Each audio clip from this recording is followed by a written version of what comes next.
Just let go now of clinging mind, and all things simply manifest. In truth, nothing goes or remains.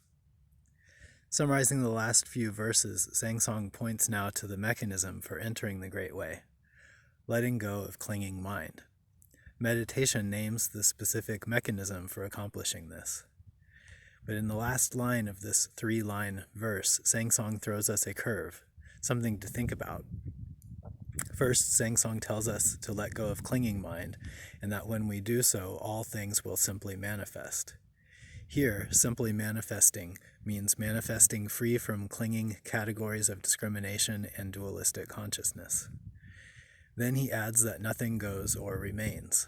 What does he mean? Sangsong seems to say that when we see things simply, free of clinging mind, we will also see that nothing goes or remains. How does this happen? At the beginning of this commentary, I asked the question, when does a sunrise begin? When we enter the no-boundary condition of existence, the edges of things lose their distinctness. This applies both to space and to time. When does a wave finally leave the shore? When does our life begin? At birth, at conception, at first breath, when reason begins to function? All of these have had their proponents. But in truth, life and death do not represent distinct and exclusive categories. They lack clear edges.